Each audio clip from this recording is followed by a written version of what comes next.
운동하겠습니다.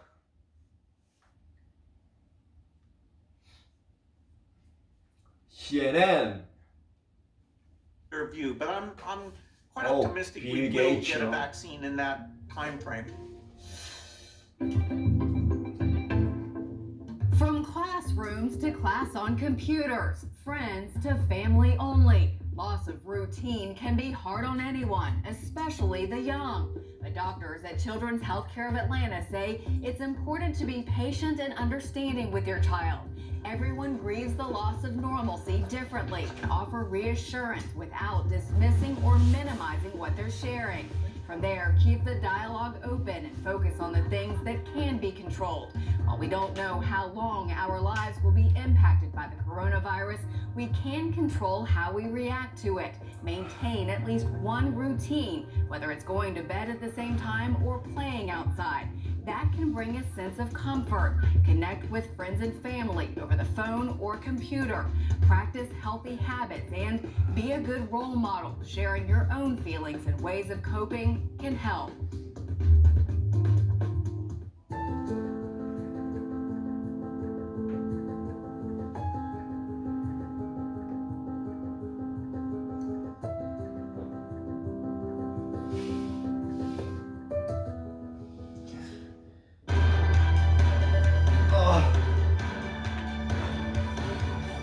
오늘은 저녁에 손님들이 오기로 해서 20개씩 5세트만 하고 끝내도록 하겠습니다. 집안 청소를 해야 돼요, 여러분. Canceling their events, they've been canceling their parties. So of course they're canceling all their cake and dessert requirements. We're still expected to pay the employees their wages. We still have to pay the rent and everything, but we're not getting any income, nor do we have any aid from the government at the moment for this. As of now, I'm also really trying to think of new things or different things we can do once this is over to keep the business going, because I think everyone is being affected by this. Hopefully all those plans should work and the business should keep going on. So I hope we can sustain well. I'm Phil Black in Stockholm, and this is CNN. There's growing evidence that the coronavirus pandemic is hitting the African American community here in the United States a lot harder than other groups. CNN's Don Lemon has been all over this. He's joining us right now. So Don, you've done a lot of reporting, you've done a lot of investigating. What can be done to stop this disparity? A lot is going to have to be done. We're going to have to deal with structural problems in the society as it comes to African Americans, especially with access to health care. And that's a long-term problem, Wolf, and other disparities, I should say, when it comes to dealing with African Americans in society. But in the short term, we're going to have to deal with personal issues that come with how African Americans deal with personal health care. It is no surprise that Black and brown people, and especially poor people, that they would be hit hard by especially the coronavirus, because they are also hit hard when it comes to other issues like diabetes and hypertension and cancer and healthcare. So we're going to have to deal with those issues. But African Americans especially are on the front lines in the society, driving buses, in the toll booths, working in hospitals, changing the bedpans, also driving the buses and so on and so forth, and working in the cafeterias. So they are touching things more, they're in close proximities.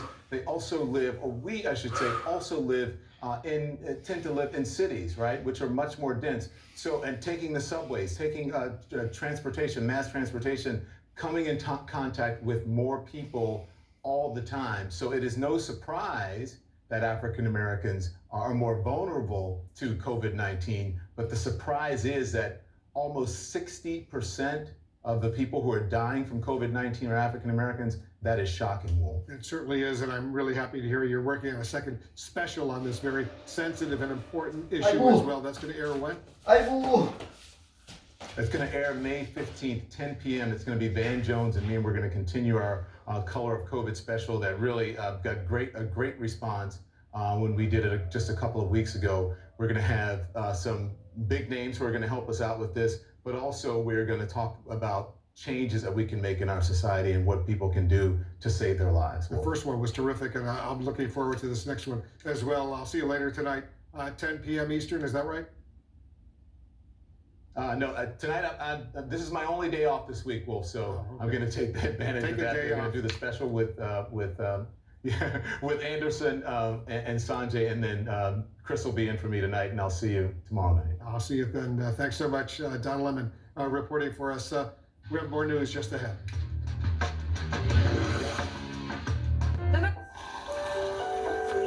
We see Vikrim, Thailand's oldest industrial company, as an integral part of society, building long-term businesses and helping social causes important to society. Thailand is fortunate that the government, with our support, still has a chance to save the tiger, one of Asia's most majestic animals. Classical music is important for our souls. Through our Royal Bangkok Symphony Orchestra and the attached music school, we reach out to all ages of society.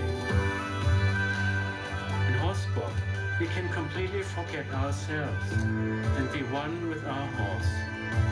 For children, it gives them love and compassion for animals. With compassion, businesses can exist in harmony with nature and communities, preserve them and help them grow.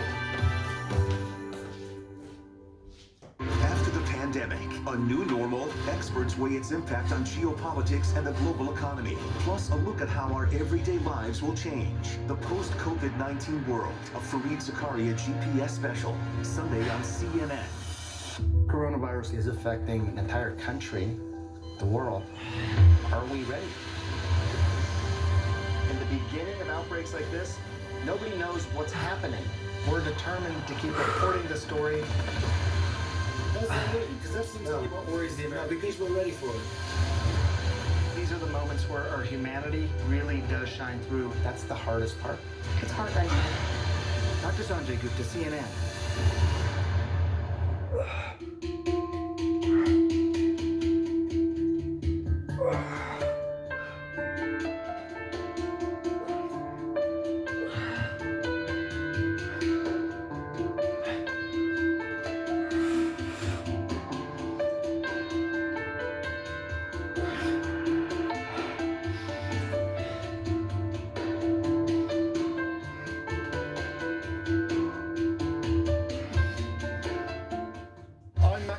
In London, and this is CNN.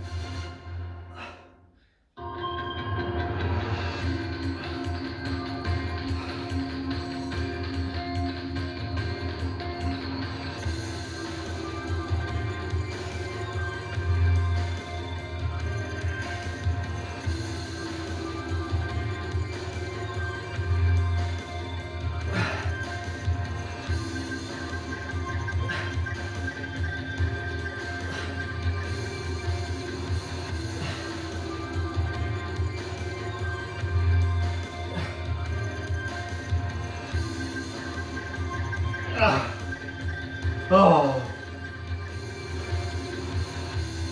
Oh.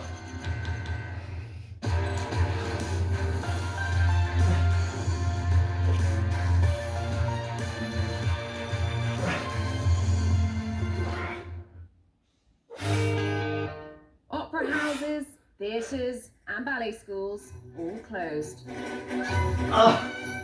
But for the world's top dancers, the show must go on. From a kitchen for the Bolshoi to door frames and balconies for the Czech National Ballet. And now dancers from the Paris Opera House dancing to Prokofiev's Romeo and Juliet from home. Despite being filmed on cell phones, these performances are powerful, resonating with people all over the world. Because they shot themselves at home. I think that there's something about being normal human beings, you know, because they're exceptional dancers, but they're also fathers and mothers. They performed this as a thank you to all the essential workers, saving lives and keeping the world going outside. I'm David Culver in Shanghai, China, and this is CNN. Before we leave tonight, I want to take a minute to remember some of those we've lost. Beverly Ann Holloway Reap of Warren, Arkansas, was 63 years old. Her son tells us she was a longtime history teacher, loved by her students, and known for taking them on trips to historical sites, including an annual field trip here to Washington, D.C. Ruth Loris of Queens, New York, was 80 years old when she died on Easter. Her son calls her feisty yet sweet and tells us that despite her small size, her strength was unmatched.